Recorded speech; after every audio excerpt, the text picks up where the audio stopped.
बाबा बाबा तहां अञा ताईं मानी न खाधी आहे?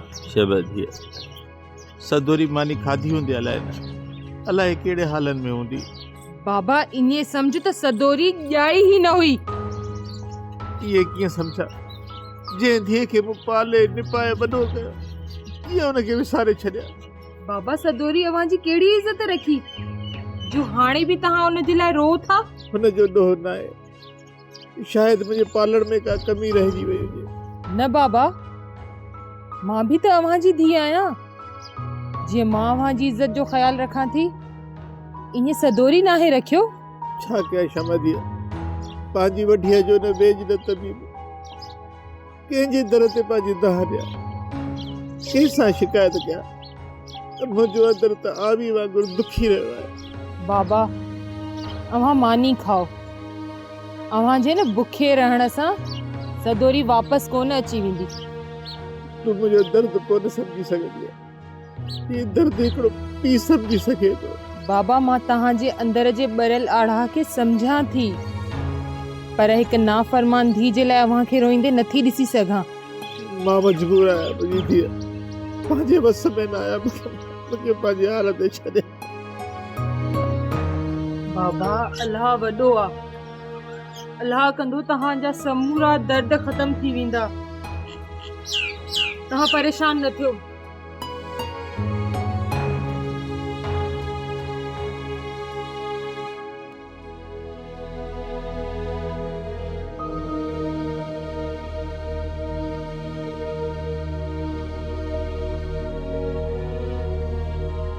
ही केरा? ये सदोरी आ। केरा सदोरी? सदोरी नौकरियाणी आ। ये असां सां गॾु रहंदी छा? हा, हीअ बि असां सां गॾु रहंदी। पर असांखे त नौकरियाणी जी ज़रूरत न आहे। हीअ मुंहिंजी भेण आ, मतलब त दीन जी भेण। सना तूं अलाए छा पई चईं, मूंखे त सम्झ में ई नथो अचे। तव्हां हलो त सही, मां तव्हांखे रस्ते में सभु ॿुधायां थी। चङो चङो, ठीकु आहे। ठीकु आहे, पोइ हलो। हलो।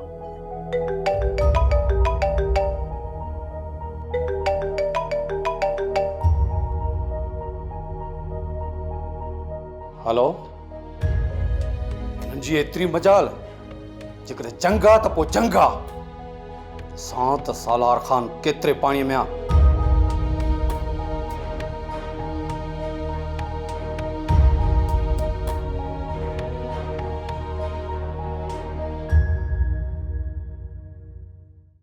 सोप सीरियल सिंध जाई तमाम एपिसोड्स ॾिसो हाणे HD क्वालिटीअ में।